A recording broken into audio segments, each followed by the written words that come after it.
Hello दोस्तों, मैं घनश्याम यादव।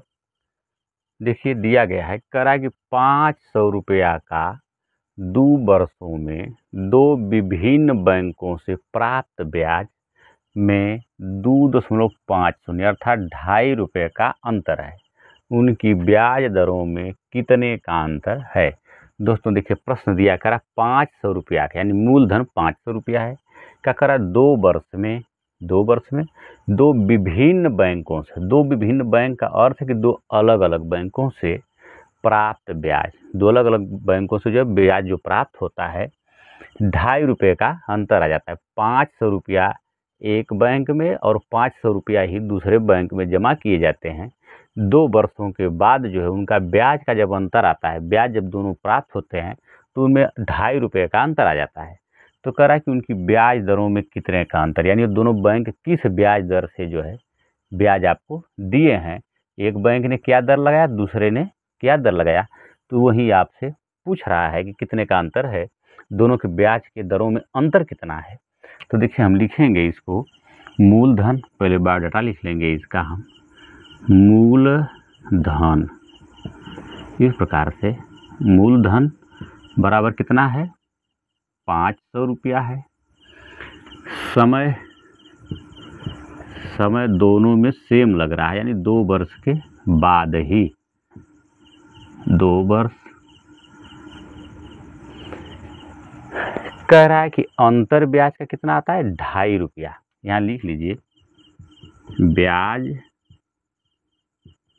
का अंतर बराबर 2.50 यानी ₹2.50। तब कह रहा है कि उनके ब्याज के दरों में कितना अंतर है, दोनों का जो दर था उन दोनों का अंतर कितना है। तो देखिए हम लिखेंगे साधारण ब्याज ही निकालना है, तो हम लिखेंगे यहाँ पर देखिए साधारण ब्याज या ब्याज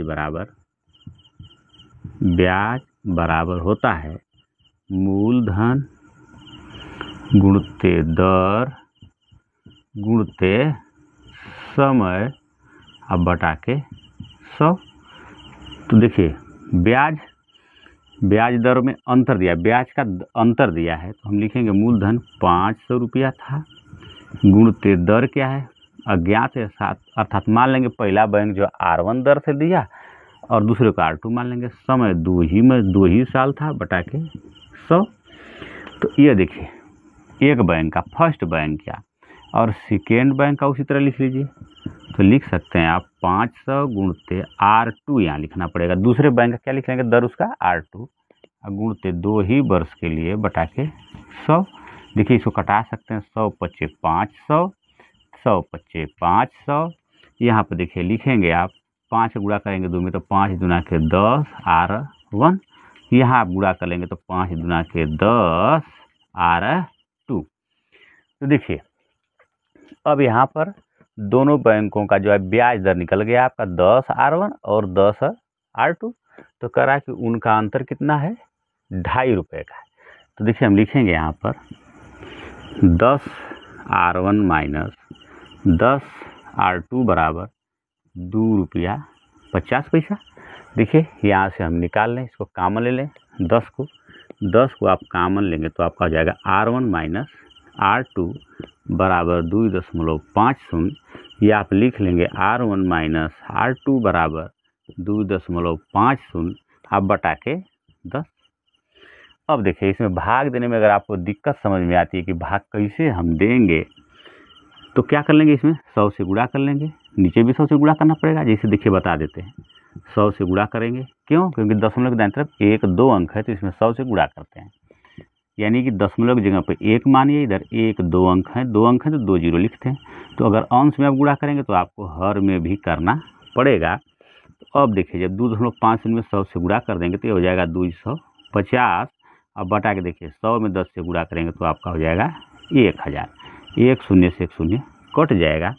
अब आप 25 में जो है 100 से भाग दे लीजिए, भाग नहीं जाएगा, जीरो बढ़ाएंगे, दशमलव लगाएंगे तो परमिशन मिलेगा जीरो बढ़ाने का, 100 दूना के 200 घटा लेंगे तो कट जाएगा, 50 आ जाएगा, दशमलव के बाद एक जीरो और बढ़ाएंगे 500 हो जाएगा, 100 पच्चे 500 घटा देंगे तो कट जाएगा।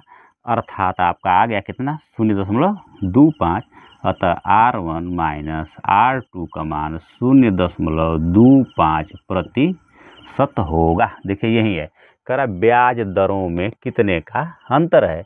ब्याज का दर हमने माना था R1 और R2, तो R1 और R2 का अंतर कितना आ गया 0.25%।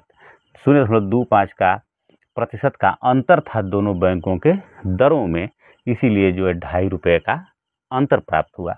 तो दोस्तों यही जो है ब्याज दर का अंतर कितना हो जाएगा 0.25%, यही आपका आंसर हो जाएगा। अब एक चीज़ और सीख लीजिए, जैसे आप 100 से आप गुणा करना न चाहें, इस चीज़ को आप इंगित कीजिए। अगर 100 से गुणा न करना चाहें, आप 2.50 में ही 10 से भाग दें। देखिए इस प्रकार से बता देते हैं, सिखा दे रहे हैं। 10 से भाग देंगे, यहाँ 2 ही है, भाग नहीं जाएगी। जब भाग नहीं जाती है तो 0 बढ़ाते हैं।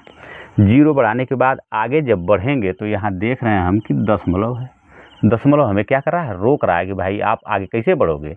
आगे बढ़ने से पहले यहाँ दशमलव लगा लेंगे, तो अब आप आगे बढ़ सकते हैं। दशमलव लगा लिए, आगे बढ़ गए। अब 25 में हमें भाग देना पड़ेगा। तो देखिए हो जाएगा हमारा 10 दूना के 20 हो जाएगा। यहाँ पर घटा लेंगे, कट जाएगा, यहाँ 5 बच गया, 0 उतार लिए। अब 10 बचे के 50, देखिए यह कट गया, अर्थात आपका मिल गया 0.25। इस प्रकार से आप 100 से गुणा न करके डायरेक्ट भी भाग दे सकते हैं। 0.25% का जो है उनके ब्याज दरों में अंतर होगा, यही आपका आंसर हो जाएगा।